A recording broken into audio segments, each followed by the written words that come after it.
and welcome Mindsetters to this session of Learn Extra Live for grade 12 maths literacy. Hope you guys are ready. You've got your pens, pads out, and you're going to make some notes. I'm Ty, and I'm here with Claire, who's taking us through today's session. Hi. How are you doing? Good. How are you doing? I'm good. Good. What are we doing today? We're going to do some revision, Alrighty. specifically looking at paper 2. So a little bit of cranium gym, I reckon. For the All right, learners. some exercise for the brain. Alrighty. Exercise the grey matter.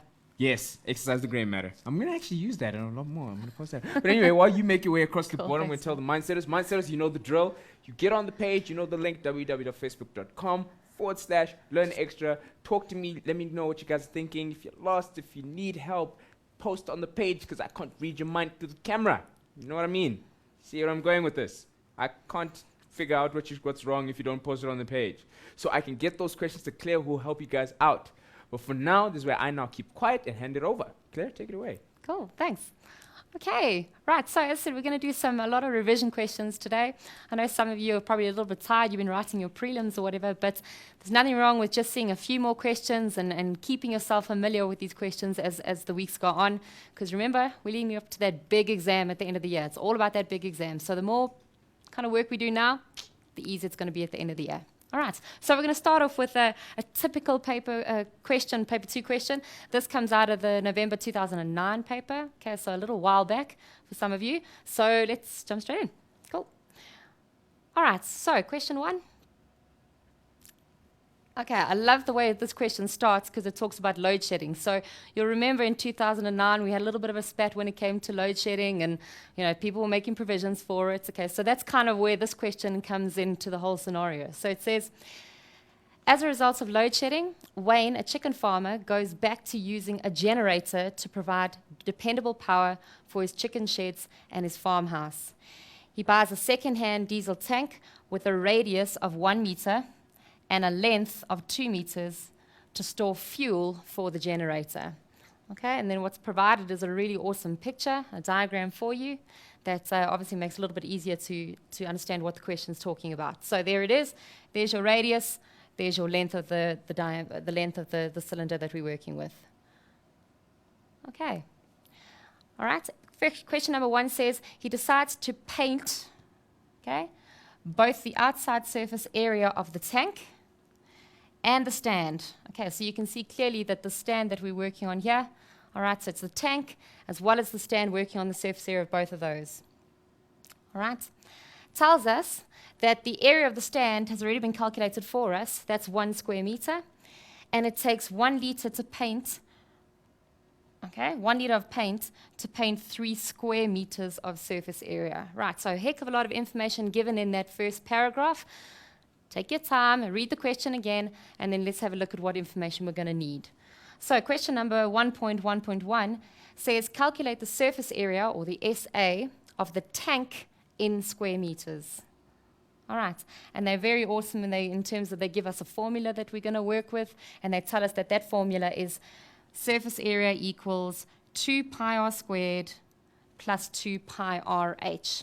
Okay, so before we tuck into the formula, we all know that when they give us formulas, anybody can just plug values into the formula and get an answer. Okay, so anybody can do that. Grade 10s can do that, grade 11s can do that, and obviously you guys as grade 12s can do that. But I always tell my learners, you don't just need to look at that formula and think to yourself, okay, cool, that's what I've got to use. I'm just going to stick in the values. You need to understand, how does this formula work? Okay, what am I actually dealing with here when I look at this formula? So we're just going to take 2 minutes just to have a look at what the formula is actually telling us to do. All right, so formula says 2 pi r squared plus 2 pi r h. Now, if you know anything kind of about formula of surface area or area of any shapes or whatever the case may be, you will remember that to work out the area of a circle, okay, we use the formula pi r squared. All right?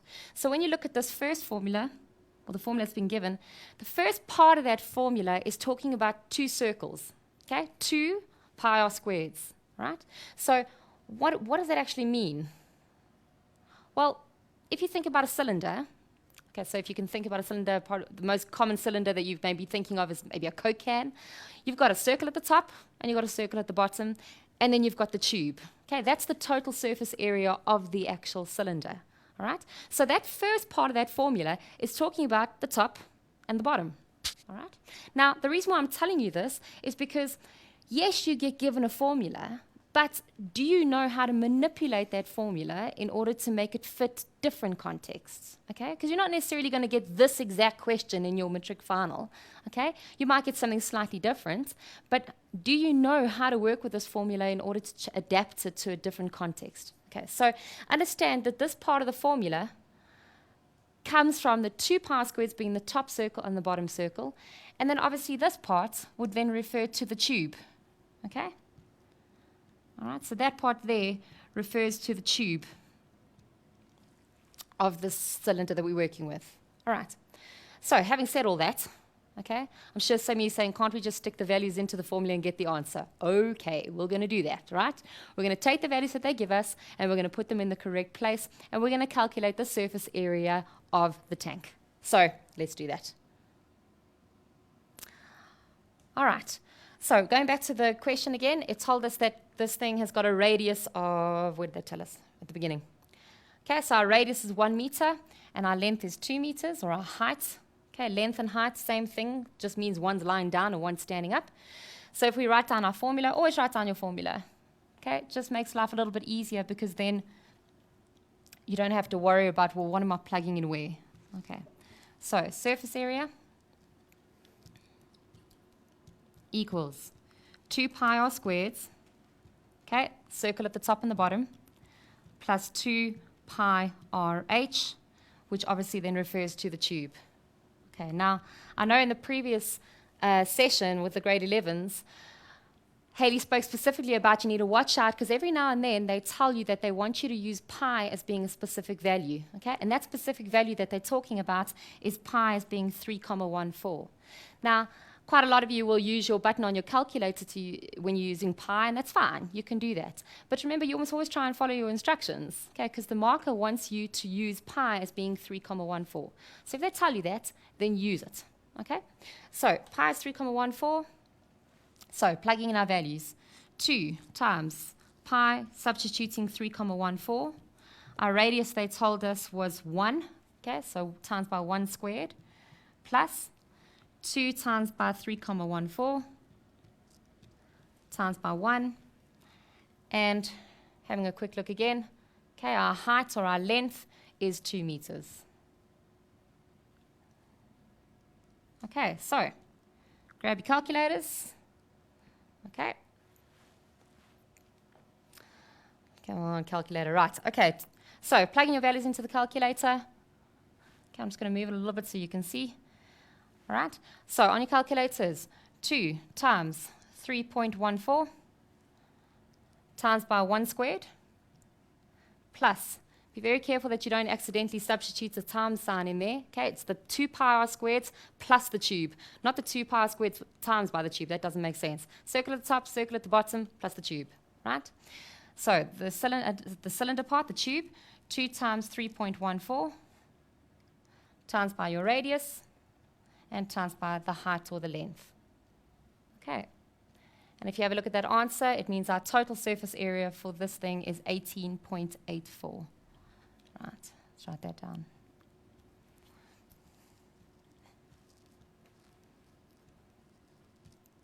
Okay, now we need a unit for this one. Okay, whenever we're calculating anything that's got a story, okay, we've got to make sure that we have a context in order that this fits into. So if we're dealing with surface area, it's going to be a square measurement. Our measurements that we used were in meters, so that means our surface area will be in meters squared. Okay, extremely important that you put that value in there. All right, okay. Let's quickly just go back and talk about that formula again. Okay.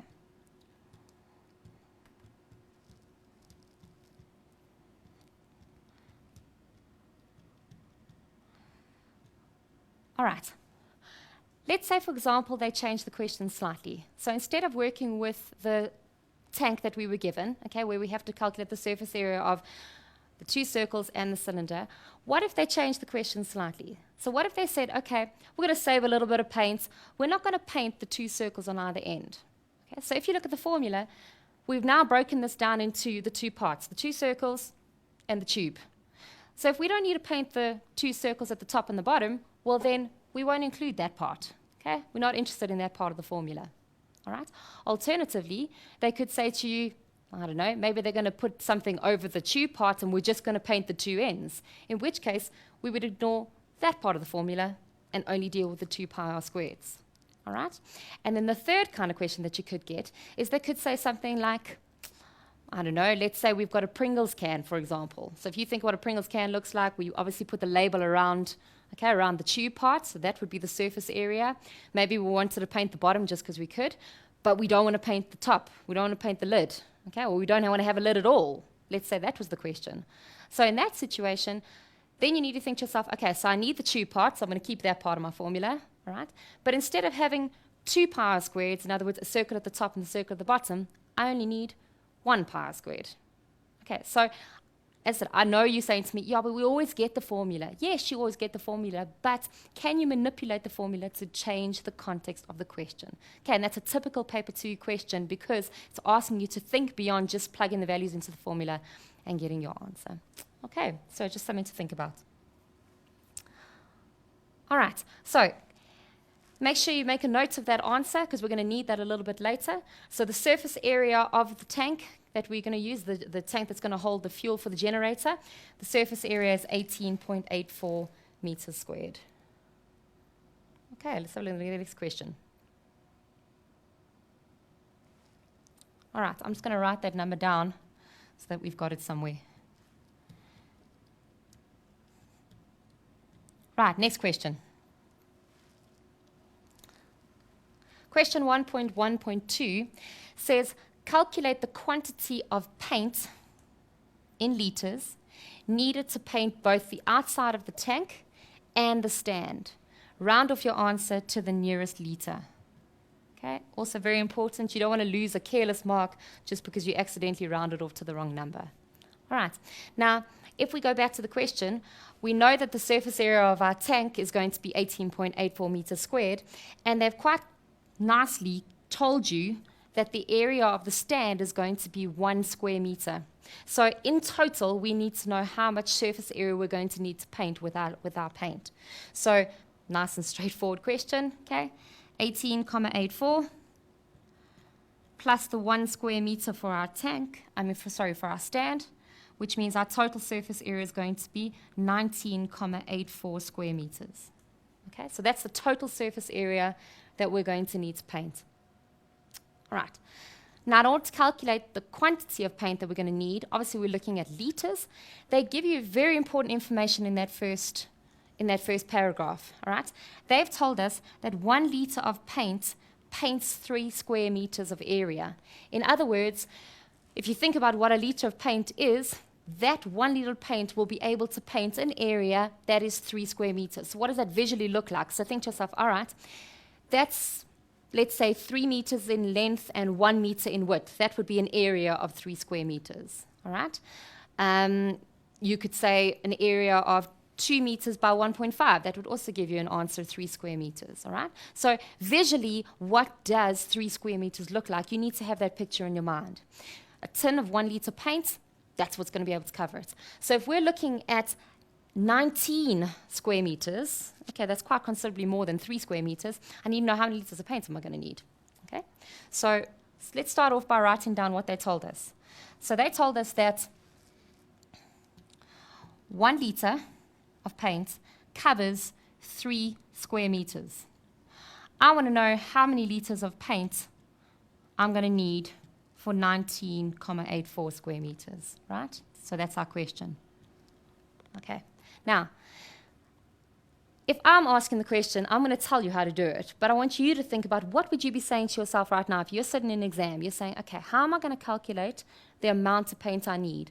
I know that 1 liter is going to cover 3 square meters. I need to cover 19.84 square meters.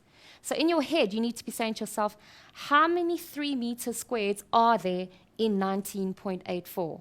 In other words, I'm telling you how to work it out. What are we going to do? What kind of operation we're going to do? We're going to divide. We're going to say, take 19.84 and see how many 3 meters will go into that space. All right? So to calculate the number of liters, 19.84, okay, divided by 3. Grab your calculators.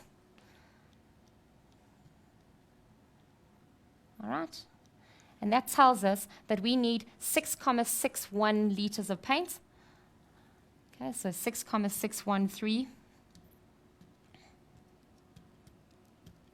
Okay, recurring liters of paint. And then remember what the question specifically said. Okay, that's why it's important to highlight. They want us to round off to the nearest liter. Okay. Okay, so if you're rounding that off, okay, you're going to round that up then to 7 liters. All right, just on that note as well, remember that you need to think like a maths literacy student and not like a maths student. Maths students always follow the rules. Okay, maths literacy students are a little bit different. We tend to be a bit more rebellious. So when we look at a question like that, maths students will straight away tell you, oh, obviously we're going to round up to 7 liters because that 6 is going to change that to a 7. Okay. Now, for maths lit students, you know that sometimes we round up, sometimes we round down, depending on the context. Okay, a couple of days ago we were talking about how many tiles you could fit into a room, and we had to round down because that extra one wouldn't fit. Okay, so in this situation, once again, think about what am I calculating? Okay, what am I actually trying to work out here? It's saying to me, how many liters of paint do I need? So if you said round down and you said I need 6 liters, we're going to run out of paint. And then you're going to have to send someone to the shop at a late time. And then you're going to have to run in and smile at the cashier because they're going to be complaining that you're coming in too late or whatever the case may be. So you need to make sure that you get your calculation right so that you don't have to rush around and try and get stuff at the last minute. Okay, so in this situation, yes, your math students are saying, obviously, we're going to round up to 7 liters, but your math lit students are also saying we're rounding up to 7 liters because we need to make sure that we have that much extra in order to make sure that we don't run out at the last minute. Okay, cool question. All right, still looking at the tank. Okay, our last question says, now that we know how many liters of paint we're going to need to buy, we now need to think about how we're going to buy it. Okay, so when you walk into the shop and you go off to the paint counter with your mom because your mom's dragged you along on a Saturday morning because you're doing renovations to the house and now they're painting and you didn't really make any plans for the weekend and now you're in the shop and you're looking at that big wall and there's different sizes of tins everywhere. So there's 1 liter tins, Ty, there's 2 liter tins, there's 5 liter tins, there's 20 liter tins. Okay, this sounds like so much fun on a weekend. You know, it's just one of those things that sometimes you have to do. It is. So when you go into the shops, now we've got to say to ourselves, right, we want 7 liters of paint. Okay, so if we want 7 liters of paint, there's different ways we can buy 7 liters of paint. You could roll your trolley up, put 7 of those 1 liter tins into the trolley and go up to the counter and go pay for them. Or a more clever way to do it would probably be to get, let's say, a 5 liter tin and 2 1 liter tins, and off you go to the counter. So obviously you want to try and make your life easier. No one's really going to buy 7 1 liter tins unless it's cost effective. Okay, so when you look at this question, yes, they tell you information about the 1 liter tin costing 23 Rand 63. They also talk about the 5 liter tin costing 113 Rand and 15 cents. And then they ask you, calculate the most economical way to purchase the amount of paint that is needed for this question. Okay, so we've already spoken a little bit about it. So we said that we could do either 7 1 liter tins, or we could buy 1 5 liter tin plus 2 1 liter tins. Okay? Yeah, that's pretty much how we would do it. All right, so what I think we should do is give you a minute to think about it. Maybe you can calculate without me telling you how to calculate the answer. Okay, maybe you can take a moment to try and use the values that they've given to you and calculate which one's going to be more cost effective. Okay? Ty? All right. You heard the lady. Make sure you start doing these calculations. Get on the page, talk to me, let us know what you guys found as the answers. Just post on the page. It's that easy. But on that note, we're going to see you after this break.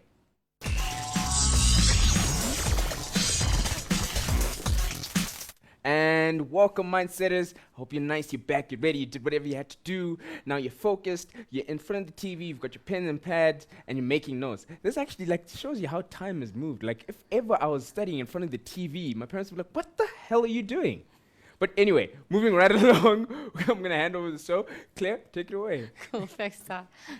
You've got to admit, though, it is quite cool sitting in front of the TV and Yeah, watching studying. maths. Exactly. I mean, that's pretty... Yeah, Okay, time to maybe move not. along. All right. So, We just gave away how old we are, but anyway.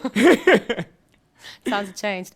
All right. So, when we left you, we spoke about calculating which version, in other words, which way or combination of paintings we're going to buy in order to make it most cost effective. So, obviously, we're looking for the cheapest deal.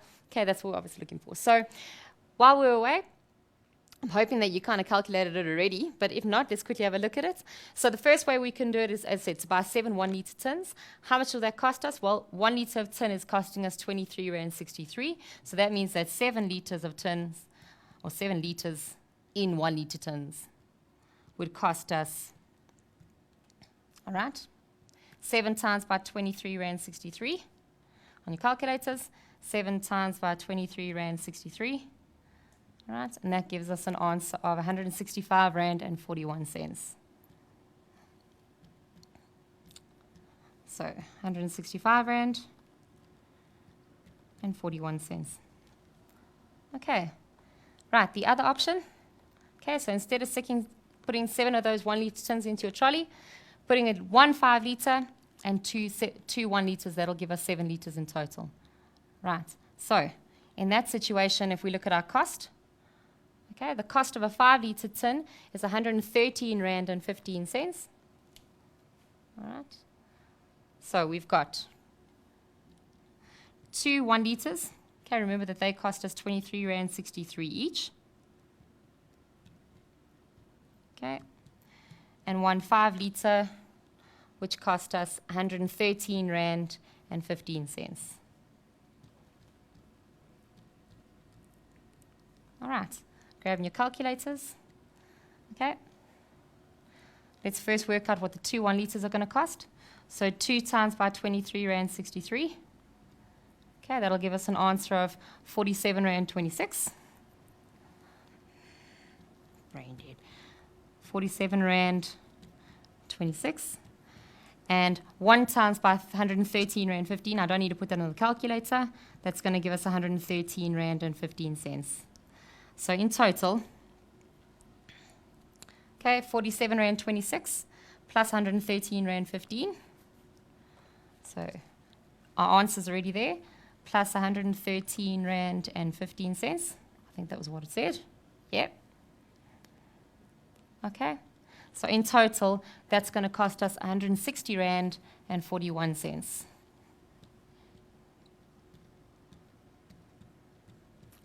Okay. All right, now, I've marked quite a few maths lit papers before, and it kills me when I see people do this question and they forget to actually answer the question. So they do all the calculations, they're like, okay, cool, I know which one it is that one. But they don't tell us. So that 1 mark that could be the difference between you getting an A or a B, or between passing and failing, okay, it's so important that you remember to answer the question. Okay, so the question says to you, which combination is going to be the most cost effective. Okay? So the first combination, as said, was those 7 1 litre tins. That cost us 165 Rand and 41 cents. However, the 2 1 litres and the 1 5 litre tin cost us about 5 Rand cheaper. Not much, but still, 5 Rand's 5 Rand. Okay, can get you on to mix it. So to answer the question, you need to please make sure that you write that statement down. So, okay, this is the combination that's going to be the most cost effective. Okay, so answering the question, the most cost effective. Okay, so the most cost effective option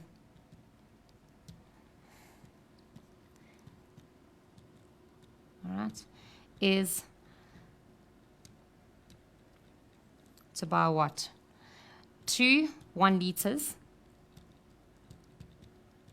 okay, and 1 5 litre.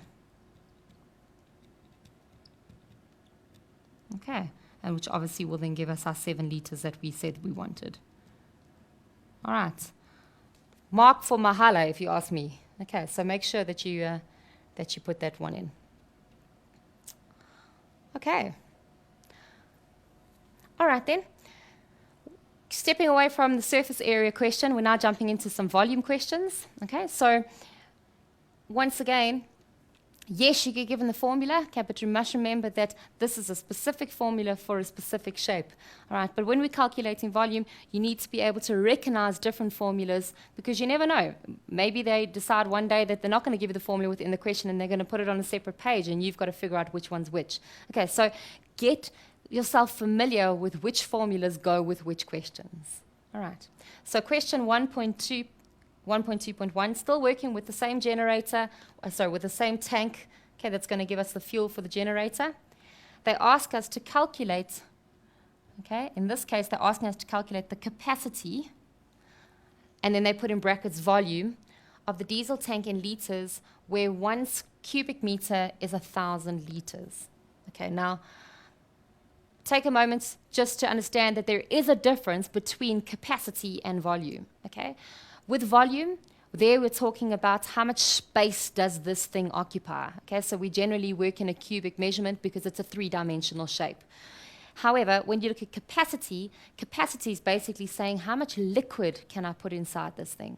So when you're calculating capacity, in most cases, you'll first have to work out how much volume there is, and then from there convert it into capacity measurements. All right?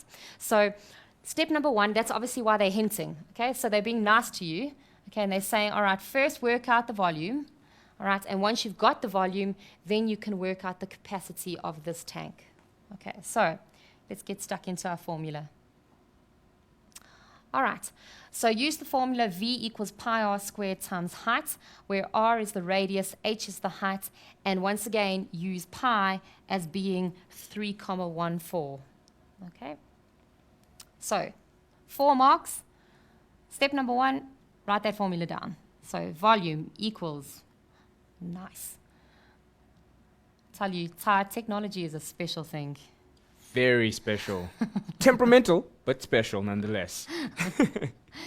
All right, so volume equals pi r squared multiplied by height. Okay, why is it pi r squared? Remember, for volume for any shape is always the area of the base, okay, times by the height. So in this case, the area of our base is a circle, and that's the reason why we're saying pi r squared multiplied by height. All right, so pi 3,14.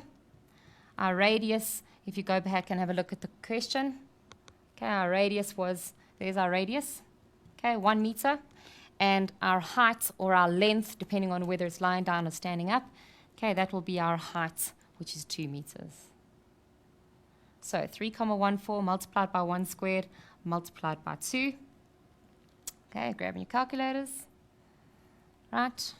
So 3.14 multiplied by 1 squared multiplied by 2, and that gives us an answer of 6,28 cubic meters. So 6,28, okay, meters cubed or cubic meters. Okay, just something to be aware of. Okay, they were nice to you in this question, and I know Haley mentioned it earlier as well. In both cases, they've given you your measurements in meters. Okay, sometimes they try and be a bit clever, okay, and they give you one in centimeters, they give you the other one in meters. Be aware of that. Okay, so be aware that to make the question a little bit more difficult and to test whether you're concentrating or not, they're going to potentially give you measurements that are in different units. So first thing you need to double check is, are my measurements going to be in the same unit? Okay, so meters cubed, that was our volume. Okay, but now we haven't finished the question because the question said calculate the capacity. Okay, and they've told us some information. They said in order to calculate capacity, let's just rub that out. Okay, so in order to calculate capacity, we know that 1 cubic meter is 1,000 liters. All right, now once again, visualize that. So what does a cubic meter look like? Well, it's a cube that's got 1 meter by 1 meter by 1 meter, all right?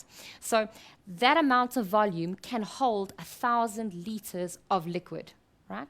We're looking at a volume of volume of 6.28 cubic meters, all right? So almost like 6 of those little boxes put together. I want to know how many 1 liters am I going to have to hold in order to fill up that amount of volume.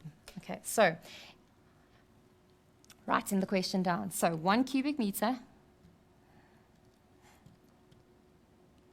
okay, is 1,000 liters.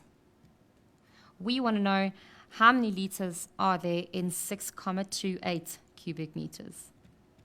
Okay, nice and straightforward. If 1 cubic meter is 1,000 liters, 2 cubic meters will be 2,000 liters, 3 cubic meters will be 3,000. So what are we doing? We're multiplying. So taking our answer, 6,28 multiplied by 1,000, okay? Once again, you can grab your calculators. If you think you know it, well, obviously you can write down the answer. But remember, when it gets to a test, you don't want to be making silly mistakes. So even if you are going to work it out in your head, just double check it on your calculator because you can. All right? So 6,28. So there's my answer, multiplied by 1,000. Okay, careful you don't do something silly like accidentally put the number 100 in there or 10,000. All right? So 6,280 liters. That's the capacity of this tank. Where are we? So 6,280 liters.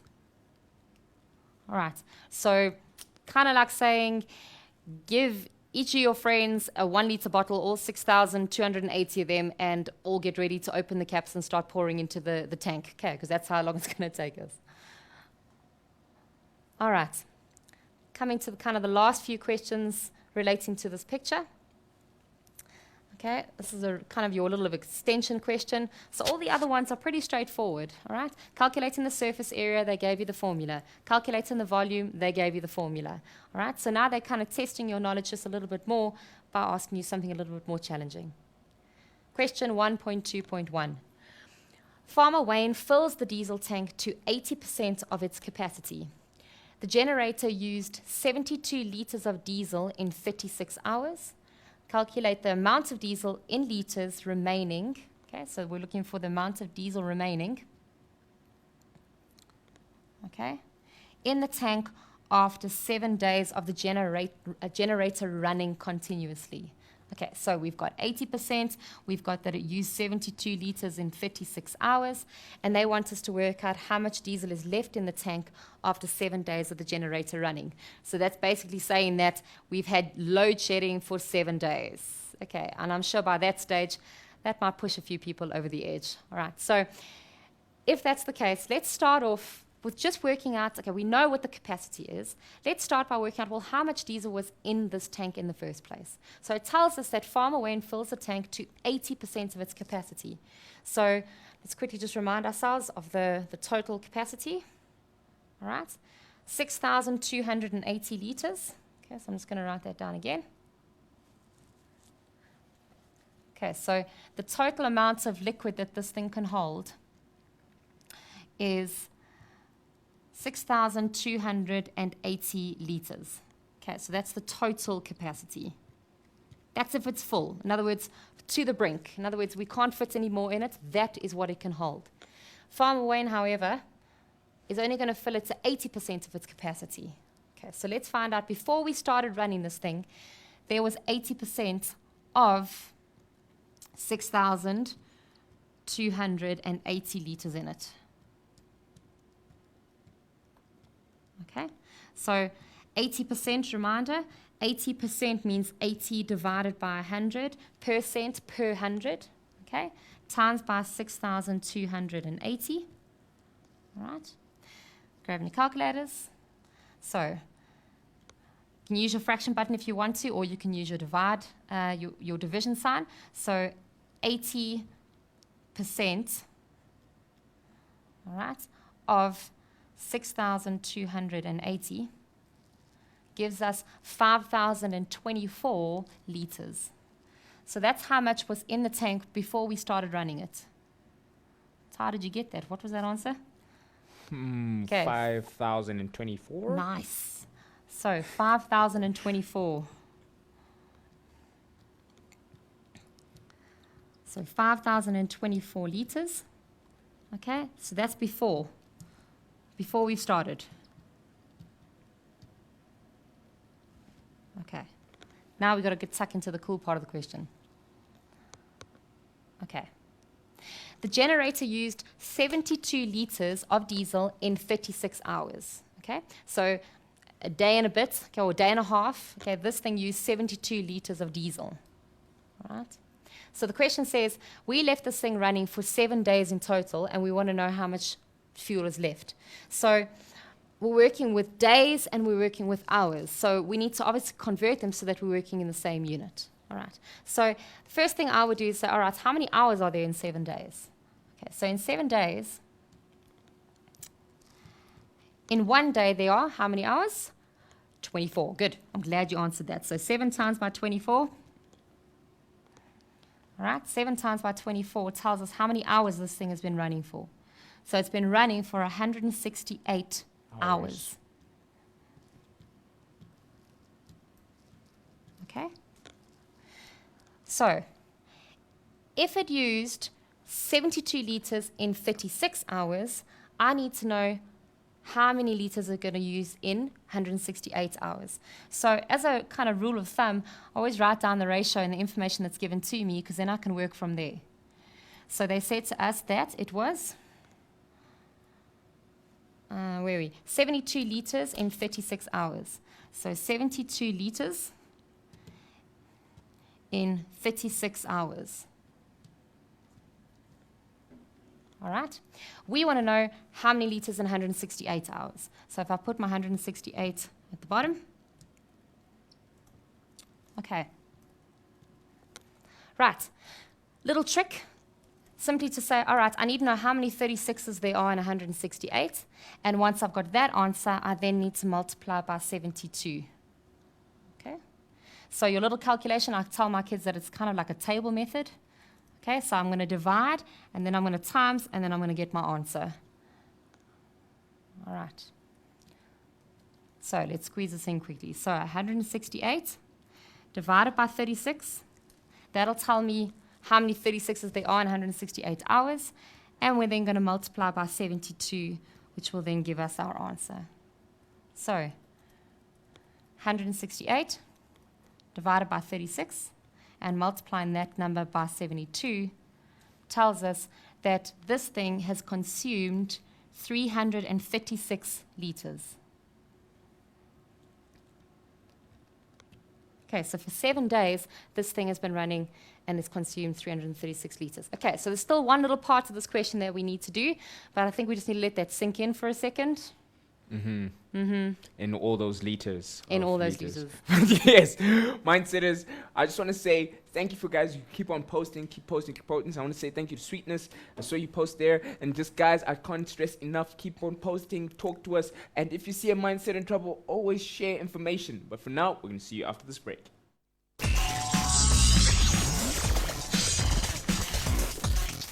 And welcome back, Mindsetters. Hope you had a nice little break there. You went to do whatever you had to do. So you can now come back and focus and have your pens and pads out and ready to make notes. If you had to go cut whatever you had to cut for dinner, now you can whatever you put it all aside. If you have to eat in front of the TV, eat in front of the TV. As long as you have your notepad next to you and you're making notes, because it's important. But on that note, this is where I hand over to Claire, who's going to take over. Claire, take it away. Cool, thanks, Ty. All right then. So last part of the question.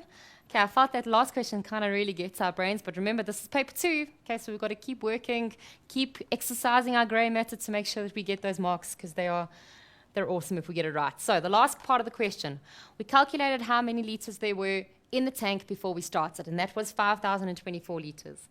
We then calculated how much fuel has been used since this thing has been running for the last 7 days, right? And we worked that out to be 336 liters. So the last part of the question is nice and straightforward. How much fuel is left in the tank? We're simply going to say, well, what we started with minus what we used, and that's going to give us our answer. Okay, so 5,024 minus 336. Okay, so this is the last part of our question. So 5,024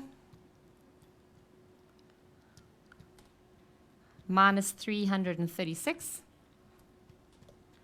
All right. Okay, grabbing your calculators, 5,024 minus 336 liters. That tells us that we've got 4,688 liters left. 4,688 liters remaining. Okay. All right. I think the most difficult part of this question was definitely that ratio. Okay, so working with the ratio. You can do it in different ways. Okay, there's various ways you can do it. As I said, this is my little foolproof method that works every single time.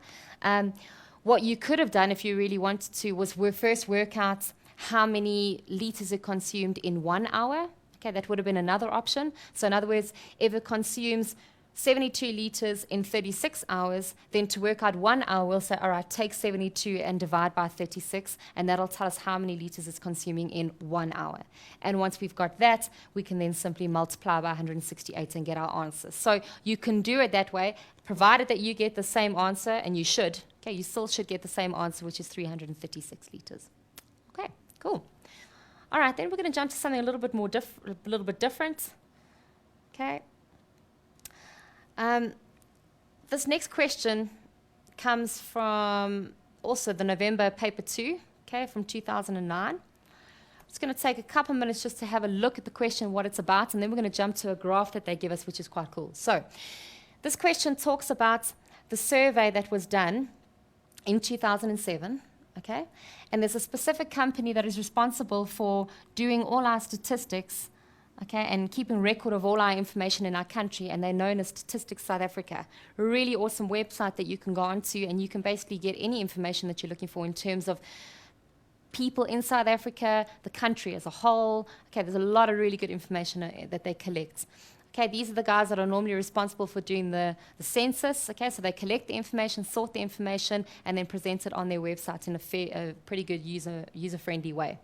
So what this question is basically looking at is they surveyed a number of households throughout the different provinces in South Africa, and then they asked them, do you use a computer and do you use a cell phone? All right? And then they worked out what percentage of each of those provinces uses computers and doesn't use computers, and has a cell phone and doesn't have a cell phone. Now, if you look at these numbers, when you first look at it, I kind of chuckled when I look at these, because I'm pretty sure that most people I know have a cell phone, okay, but they're looking at about 62.1%, 61.2% of the people in the Eastern Cape had a cell phone. In Gauteng, you're looking at 80.3% of people in Gauteng have cell phones. So it's interesting to have a look at those numbers and compare it to the different provinces, because, I don't know, it kind of tells you a little bit about maybe the people in those different provinces and the need for a cell phone. Okay, so that's kind of what the question is all about. Now, the graph that I want to have a look at talks about two different cell phones, okay? And the two cell phones that we're having a look at is one's known as the P500 and one's known as the Q600. I don't know why they always make up these random names when it comes to cell phones. You know, the Nokia E10 or E90 or whatever. They always come up with some random number. Why is it? I've got no idea. Probably it's because just the range-wise, probably, yeah. So that's why you have your Samsungs, your Apples, your Ericssons, your every other cell phone brand kind of thing. Yeah. Yeah. And I think it also makes us sound quite intelligent when you whip out your phone and you say, oh, check out my new whatever. Yeah. If you can remember what number it is. Exactly. Okay, so this question, as I said, looks at those two different models, and then they present the graph of the sale of these two cell phones. Okay, that's what we're going to have a look at. All right, so it says that the salesman for the cell phone R500, I think that should be P500. Okay, let's quickly just change that.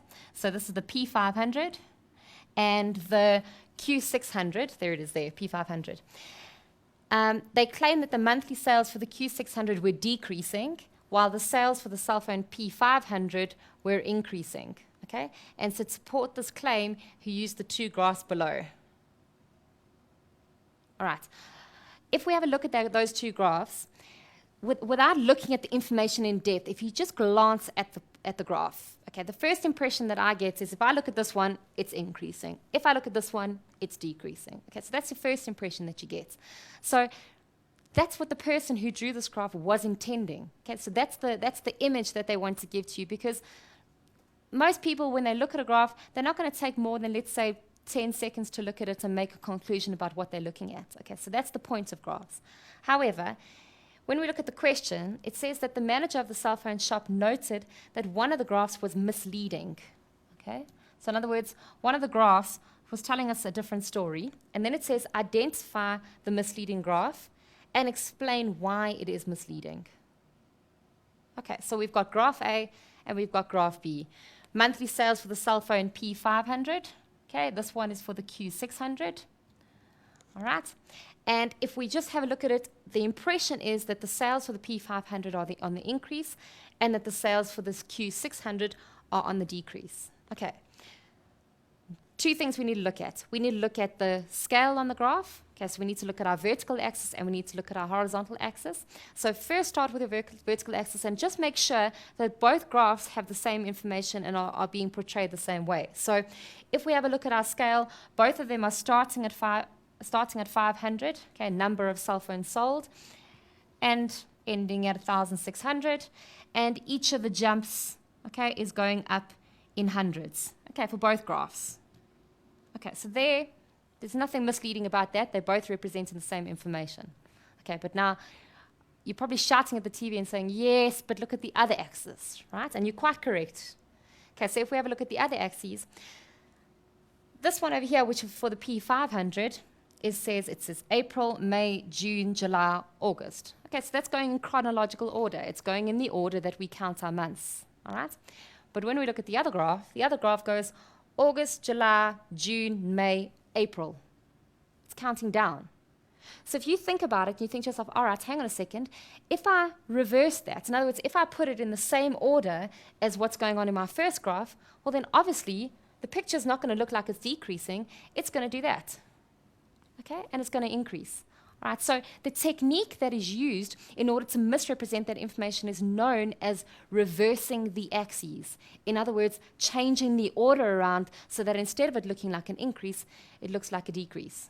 Okay, so that is the what they're actually asking you to identify.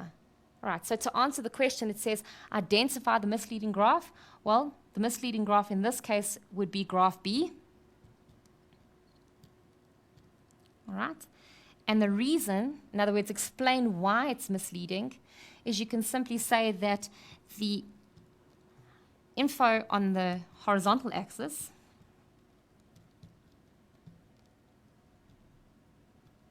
so the info on a horizontal axis, if you want to say x-axis, you can. Okay, but we're quite happy to talk about the horizontal axis. Okay, has been reversed. In other words, it's no longer going in the usual order that we're supposed to see it, which is what's happening in the first graph, going from April to August. It's going from August, okay, to April. All right. So, very clever technique that people use. I did this with one of my classes not too long ago, and what we decided to do was to try and make one of the learners feel a little bit better, that, you know, she'd been going down a little bit in her marks, and we decided, all right, but we don't really want to show your parents that, so how are we going to change this information to the way we want it to look?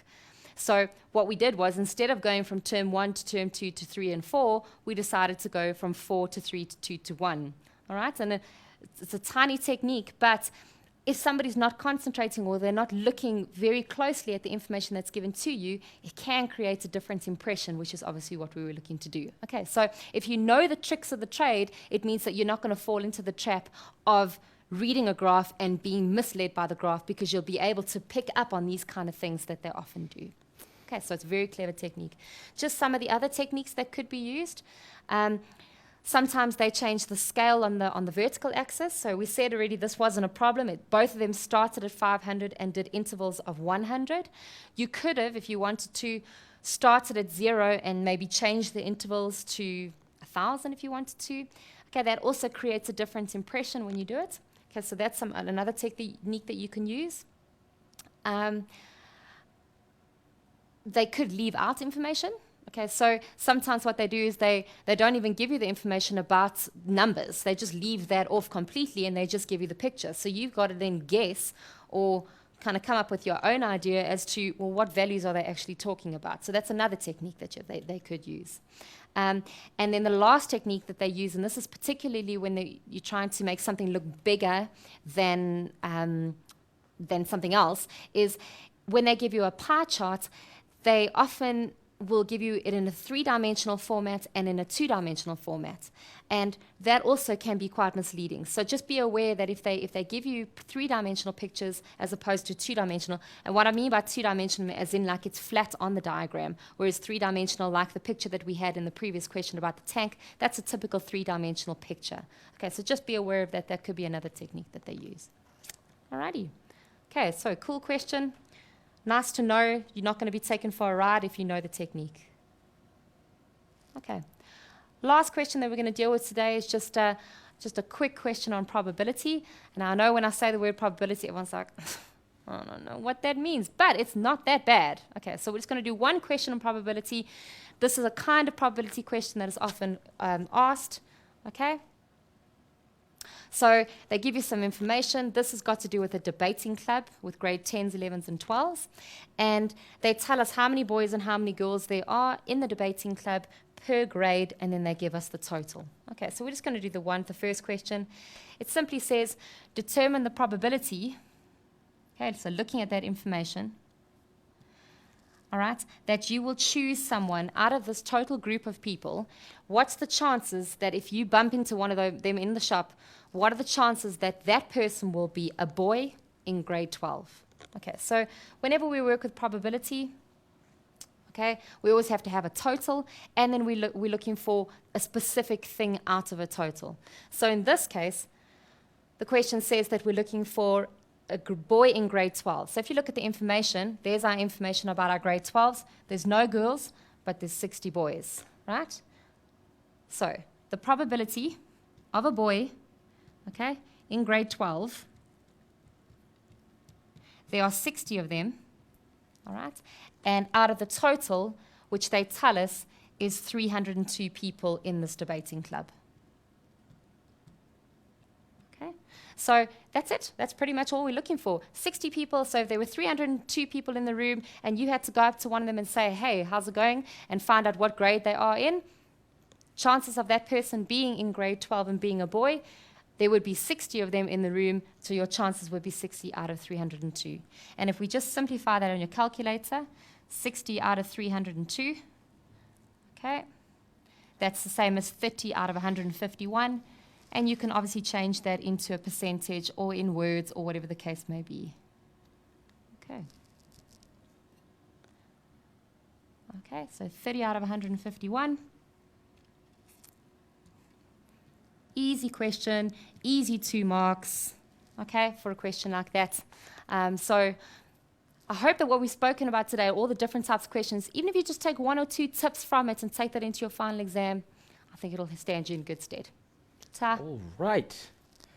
Whew. That was a lot of information, and a lot of people, numbers, groups, masses. But anyway, mindsetters, hope you guys had fun. Hope you guys had a good time learning about today's lesson. Make sure that you guys keep using the page. Talk to me. Talk to each other. That's the main part. Make sure that you share information with each other. That's always the point. That's why this page is up and there for you guys. So keep talking to each other, and you know the link, www.facebook.com/learnextra. Pass it on to other friends. Just text it, whatever, just send it to someone, Just never know what to happen. The whole point is that you need to get more mindsetters on the page. But this is where I, as Ty, then say thank you for joining us. And Claire says thank you for joining us. And this is where we sign off and say cheers and see you next time.